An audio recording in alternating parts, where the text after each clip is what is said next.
Hey, you're still sticking around. That's good. I didn't bore you with all my talking, but yes, in this video, finally, we're going to write some Python code. Holy moly, thank God, I thought that was going to last forever. All right, so what is our first program going to do? Well, let's create a very, very simple function. And probably the first thing any programmer learns to do, to print our own name. So in here, once you have your REPL.it set up, or remember, you can also use glot.io, we're simply going to write print. And then you see over here that it gives us some information, but all we want to do is write brackets, a quote. So you can do double quotes here or a single quote, and just type your name. And if we click run, on the right side, we've just written our very first Python program. Very exciting. But what's happening here? Well, let's look at everything. First of all, if you're confused why my thing is dark and yours might be light, it's because if I go to settings, I've set my theme to light or to dark. I prefer the dark version. But you can change some of your settings. You can change the font size if you want. Based on when you watch the video, this website, the look might be different, but most of the settings should be the same.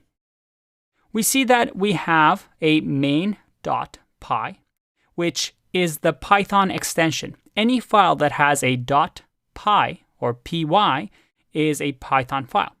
So what we've just written here on line 1 is a program that prints, in this case, Andre Nagoye, or in your case, your own name, and we've written it to this file.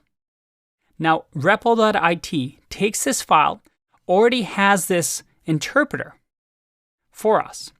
It runs this piece of code, gives this source code of main.py to the interpreter, and runs it right here on our right side. If you look over here, we're using Python version 3.6.1. And down below, we see that, we have Andre Nagoye printed. That's awesome. So this is our code running. Remember this diagram. All we've done is we have our main.py, where we wrote print Andre Nagoye. We gave it to the interpreter that the REPL already provides for us. That interpreter takes our code, converts it into bytecode, and here it'll say Andre Nagoye, and then it runs it in the CPython VM, which was on the right side that we saw. And it finally prints our name because it tells the machine, hey, we want that text printed. So that's what we're seeing here. This is the CPython virtual machine essentially running this code and telling this machine, hey, I want you to print this. All right, but this isn't very exciting. I mean, let's make this program a little bit more dynamic. For our first program, we want to do something more impressive than just print name. So I'm going to teach you another thing we can do in Python, and it's called input. Now in here, I can say input, and you see that REPL actually gives me some information saying that, oh, I have this. You can just click here. And this input over here, well, what can we do? This input is going to prompt a user, and if I hover over it, you can see how it's giving me some information.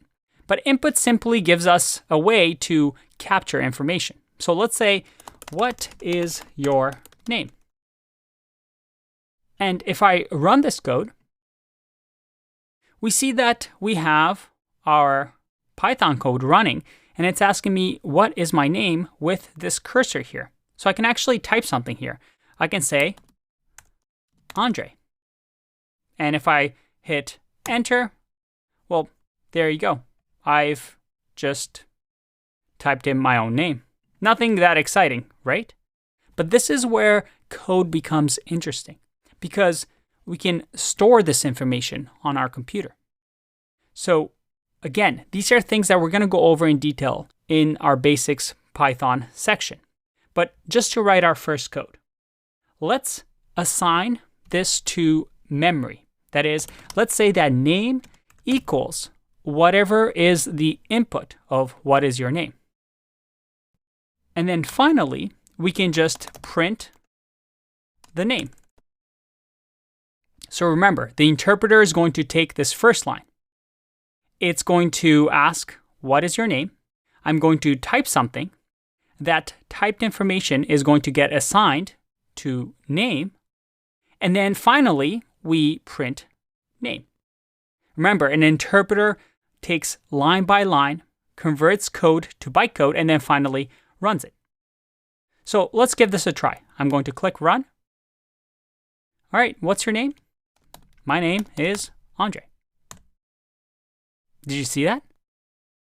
I typed in my name, hit enter, and then it printed out Andre.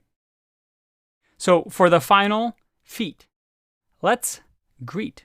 So we're going to say print hello, and then plus name. Now, don't worry about the syntax. We're going to go over it. But all we're doing is saying hello and then adding our name to the end of this. So let's see what happens. If I run this and say, what is your name? My name is Andre. And I hit enter. I get hello, Andre, but no spaces. So let's add a little space.